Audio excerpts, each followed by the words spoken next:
Should the Browns be interested in Daniel Jones? Is a question that I've had been asked to me since Daniel Jones has been released. Now, keep in mind, this is not really a conversation for the rest of this season.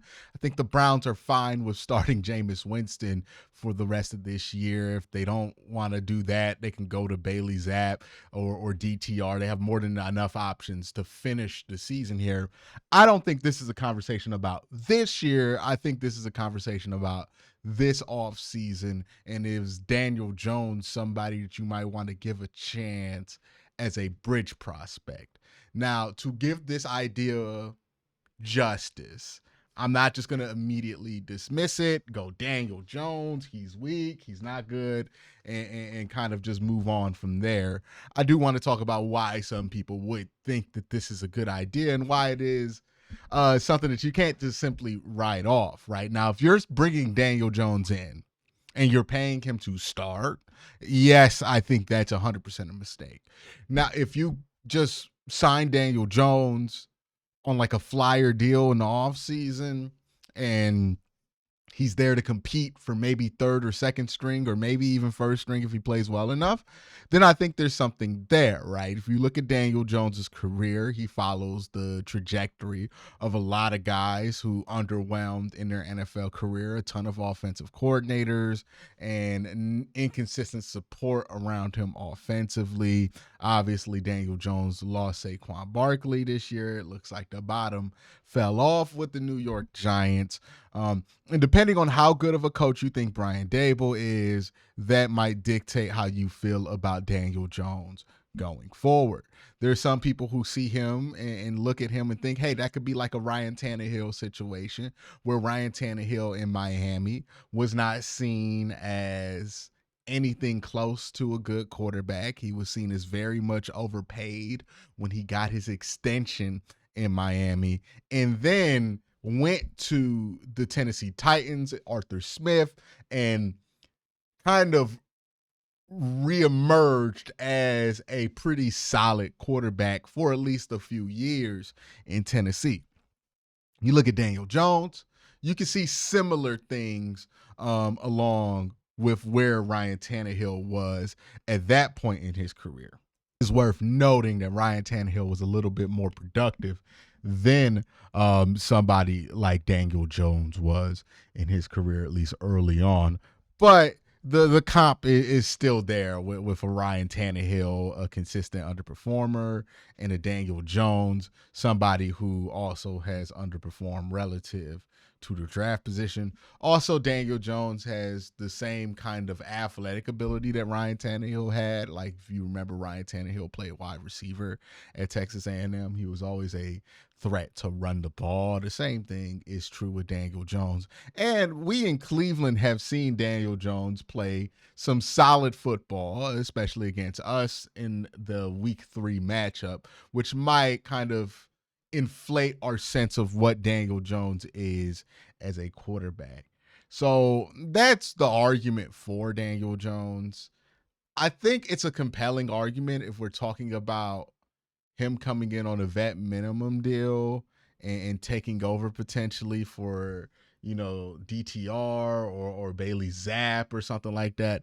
I think this thing becomes a lot less attractive when we're talking about him being a starter, right? Like, if we're looking for somebody to start in 2025, we have to understand where the Browns are going into the year. So let's watch this clip with Albert Brill. The quarterback position, Deshaun Watson, let's talk about him for a second, has 2 more fully guaranteed years on his contract.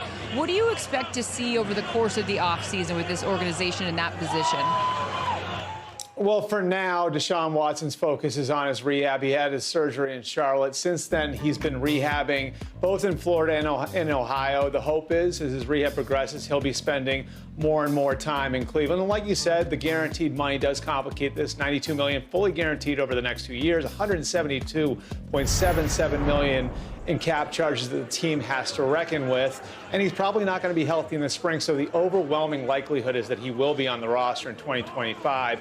But the Browns' approach to filling that quarterback room will in all likelihood be different. I'm told that rather than looking to build him up with what's around him the way they have the last couple of years, that's one reason why Joe Flacco isn't there anymore. They're going to look to put competition in the quarterback room, either through the draft or free agency. And Carissa, one more thing. I know there's been a lot of speculation about job security in Cleveland.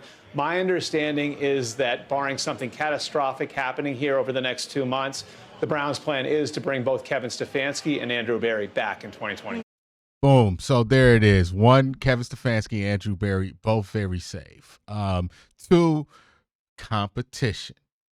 Right, that's the key word. We know Deshaun's going to be on the roster. If he's on the roster, you might as well give him a chance to compete.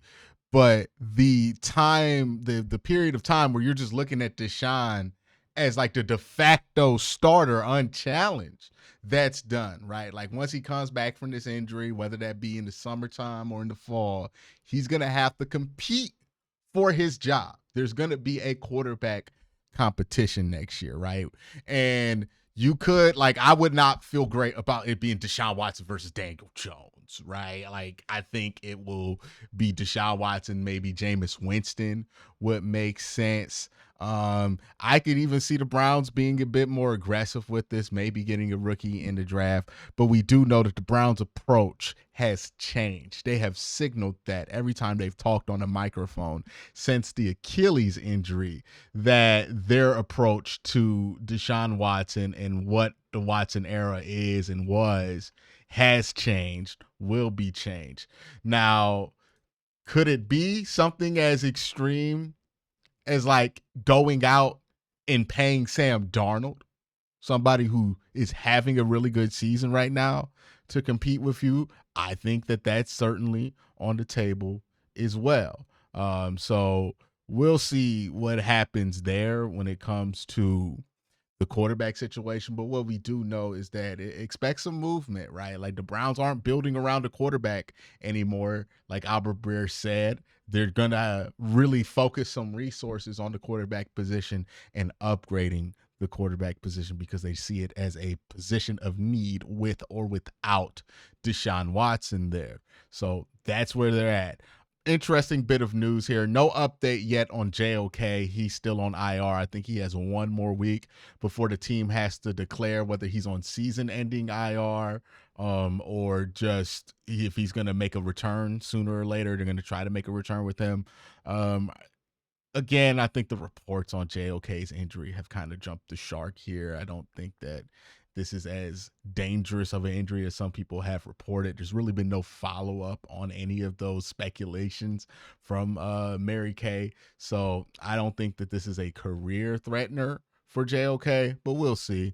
No commitment yet on who will start at left tackle, as Jed Wills' knee has not responded well enough to be able to play. It is the quote coming out of Berea. So maybe Jed Wills doesn't play again at this point. If Jed Wills doesn't play another snap for the Browns, it is what it is. I don't think anybody would be that upset about it. And then Cedric Tillman and Jeff Swain remain in the concussion protocol. We'll see if they're able to get out before Monday's game. Browns get the extra day, 10 days now to come back. So a player coming back from concussion protocol before Monday Night Football, definitely a possibility. We'll see what happens there. This Monday night game is going to be interesting. The Browns still have very, very, very, very, very, very, very, very, very slim hopes of being able to make the playoffs. I don't think that should be the number one priority for everybody watching, is like thinking that the Browns are going to win out and get to the playoffs or anything like that. But it is something to keep in mind as the Browns continue to play. If they're able to stack up some wins, then you can start getting excited, but they got to get through like this stretch right here where you're playing Denver, who's playing some really good football, Kansas City and Pittsburgh, both teams playing really good football this year. If you get through that stretch 3-0, then yeah, we can start getting excited about the playoffs.